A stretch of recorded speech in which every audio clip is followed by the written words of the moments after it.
सतगुरुदेव की जय। बंदी छोड़ कबीर परमेश्वर जी की जय। बंदी छोड़ गरीबदास जी महाराज जी की जय। स्वामी रामदेवानंद जी गुरु महाराज जी की जय हो।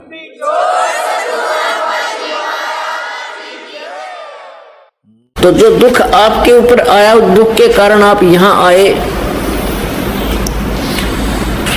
वो दुख आपके लिए वरदान हो जाएगा, क्योंकि कुछ दिनों में ज्ञान समझ में आ जाएगा और आपके कांटे से निकलेंगे डेली। अगर सच्ची साधना, सच्ची आत्मा से भक्ति की और नियम ठीक रखे तो आप रोजाना सुखी होगे, यह सत्कर मान लेना।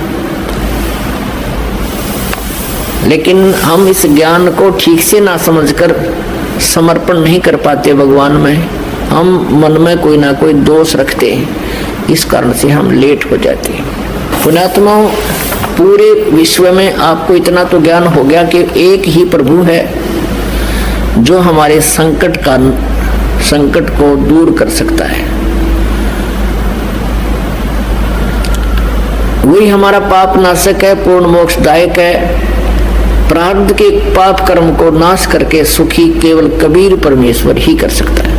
तो हमें फिर इस बात से भी एक विशेष लगाव बनेगा। जैसे हमें पहले कोई दुख नहीं था इस संसारिक सुख में परमात्मा की दया से, लेकिन भगवान की चाह फिर भी न्यारी थी और ब्रह्मा विष्णु महेश के लीलाओं से हम परिचित होकर के विष्णु जी और शिव जी की हम इन पर आसक्त थे।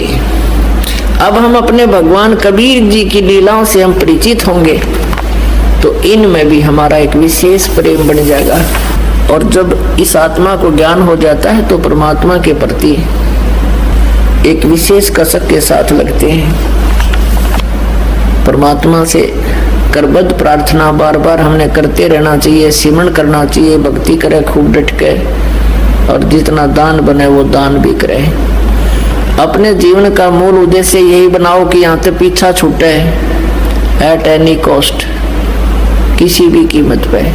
परमात्मा ने तो यहाँ तक बता दिया है कि सिर साटे की भक्ति है और कुछ नहीं बात। और सिर के साटे पाइए ओगो तलखनाथ, जब लग कहते हैं सिर के साटे जो हरी मिले तो भी सस्ता जान। कोट शीस तन दे लिए यम राजा की भेंट, एक शीश तू देकर लिख ले सतगुरु अपने की भेंट। अब सिर कैसे देना है, कोई काट कर नहीं देना। शीश देने का अर्थ है कि जैसे गुरुदेव कहे आज्ञा का पालन करें। और ये शरीर, ये शीश परमात्मा का मान ले। एक संत थे, वो अपने शिष्यों को समझाया करते थे, ज्ञान दिया करते थे कि वे गुरु की आज्ञा का पालन करना चाहिए। जो अपने गुरु का वचन नहीं मानता है वो शेष मोक्ष प्राप्त नहीं कर सकता। भाई जो गुरु वचन पे डट गे, रकट गे फंद 84 के। भाई जो गुरु वचन पे डट गे, रकट गे फंद 84 के। कट गे फंद 84 के, रकट गे फंद 84 के। भाई जो गुरु वचन पे डट गे, रकट गे फंद 84 के। वस्तु मिली ठोड़ की ठोड़, मिट गई मन पापी की दौड़। वस्तु मिली ठोड़ की ठोड़, मिट गई मन पापी की दौड़। ये भरम मिटे मथुरा काशी के, भरम मिटे मथुरा काशी के। भाई जो गुरु वचन पे डट गे, रकट गे फंद 84 के।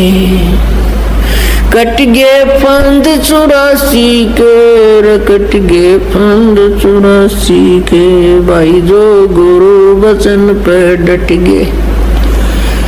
अब वो गुरुजी अपने शिष्यों को ये दृढ़ किया करता था कि गुरु की आज्ञा का पालन अवश्यमेव करना चाहिए। ऐसे शिक्षा दे रहे थे और फिर कुछ देर के बाद कहते हैं के भी सभी 5-7 जितने शिष्य थे आश्रम में कहने लगे, भाई इधर आओ बच्चों, कान जी कि मेरे सिर में 5-5 जूते लगाओ।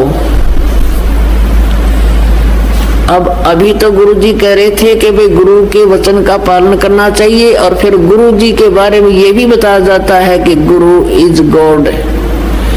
सपोज गुरु इज गॉड, परमात्मा को मूलधन 100 रुपये मानना पड़ता है गुरुजी को, भगवान सपोज करके इसे गुरुजी को भगवान मान के हम अपने मोक्ष प्राप्ति वाले इस प्रश्न का हल कर सकते हैं, और इसका कोई विकल्प नहीं। अब भगवान के गुरु के जूते मारे तो मर गया, और ना मारे तो आदेश हो गया। अब सभी सुन्न हो गए, अकाद अच्छे धर्म संकट में फंसे भाई। अब गुरुजी कहता रहा, मैं क्या कह रहा हूं भाई, गुरुजी की आज्ञा का पालन अवश्य करना चाहिए। नहीं उठा कोई भी, एक खड़ा हुआ, अपना जूता निकाला, गुरुजी के चरणों में बैठ गया, जो चारपाई पर आसन पर विराजमान थे। जमीन पर विराजमान होकर के उनके सामने सिर रखे, अपने सिर में 5 जूते मारे। अब गुरुजी ने कहा, भाई डांडी मत मारे, मैंने तेरे में नहीं कहा, मेरे में कहा, मेरे सिर में मार जूते। तब उस दास ने कहा कि गुरुदेव ये शीश भी दास का आपका ही तो है,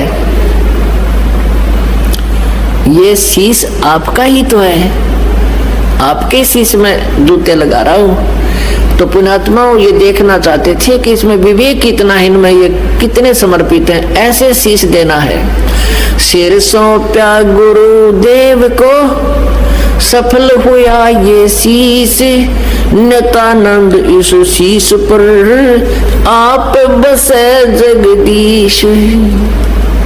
सत्साई।